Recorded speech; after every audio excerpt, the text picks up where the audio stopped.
অনেকেই সকালে ঘুম থেকে উঠে বলে ফ্রেশ মর্নিং, কিন্তু আমার কখনোই ফ্রেশ মর্নিং হয় না।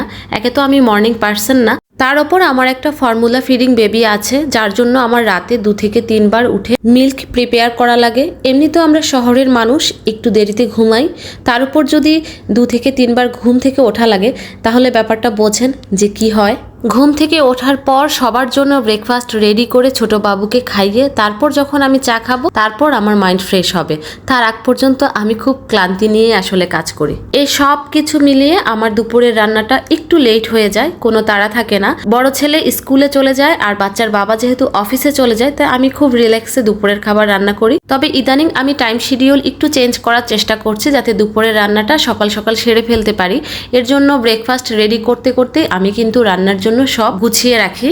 আমি জানি না সবার সাথে এরকম হয় কিনা। আমার সমস্যা হচ্ছে সকালে যখন আমি ব্রেকফাস্ট করি, তার 1 ঘন্টা পরে আমার মাথায় কাজ করে আমি কি দিয়ে কি রান্না করব। আমি হুট করে আসলে এটা প্ল্যান করতে পারি না ঘুম থেকে উঠে যে আমি কি দিয়ে কি রান্না করব। এই ডিসিশনটা আমি যত দ্রুত নিতে পারি, আমার রান্নাটাও তত দ্রুত হয়। আজকেই আমাদের সাথে স্কুলে যেতে হতো, তাই সকালে ঘুম থেকে উঠে আমি চা আর বাচ্চার জন্য সেরেলাক করে রেখেছি, আর নাস্তাটা আজকে বাইরে থেকে আনিয়ে নিয়েছি।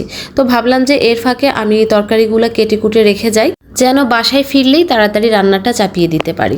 ইয়ামানকে আমি আগে নিজেই স্কুলে আনা নেওয়া করতাম, কিন্তু আমার ছোট বেবিটা হওয়ার পর আমি আসলে ওকে ভ্যানে দিয়ে দিই। আসলে ভ্যানে বাচ্চাদেরকে দেওয়া আমি মোটেও সাপোর্ট করি না, এটা আমার কাছে অ্যাপ্রোপ্রিয়েট মনে হয় না। কারণ বাচ্চারা বিভিন্ন ছেলে মেয়ের সাথে মিশে আর হচ্ছে ভালো গাইড পায় না।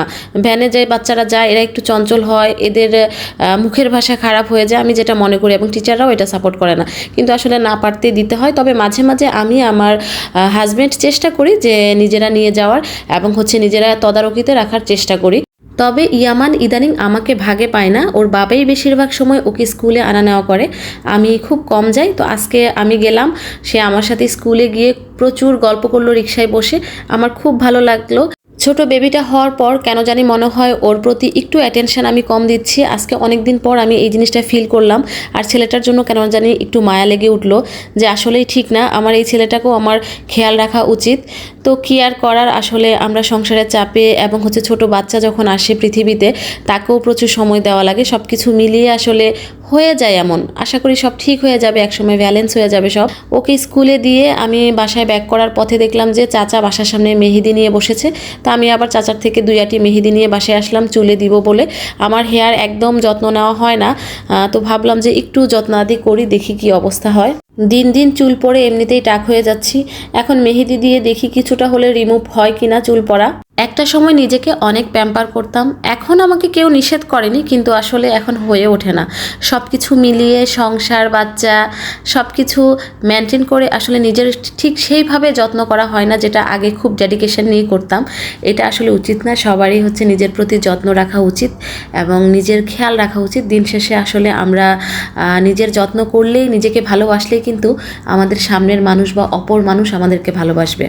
আপনাদের সাথে গল্প করতে করতে অলমোস্ট আমার রান্নাবান্না শেষ পর্যায়ে। এর মাঝে আমি আমার হেল্পিং হ্যান্ডকে বাবুর খিচুড়ি দিয়ে গিয়েছিলাম, সেটা উনি প্রিপেয়ার করে রেখেছেন।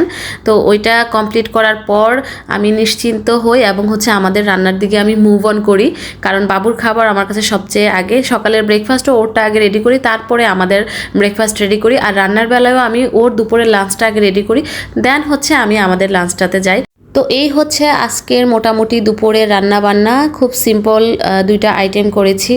তারপর হচ্ছে বাচ্চা কাচ্চা নিয়ে দুপুরে খাওয়া দাওয়া করে একটা ভাত ঘুম দিয়েছি। ভাত ঘুম থেকে উঠে এই যে দেখেন আমার ছোট্ট ছানার দুষ্টুমি, এদেরকে নিয়ে আমার সারাদিন কাটে। তো আজকের ভিডিও আমি এই পর্যন্তই শেষ করব। সবাই ভালো থাকবে, নেক্সট ভিডিওর জন্য অপেক্ষা করব।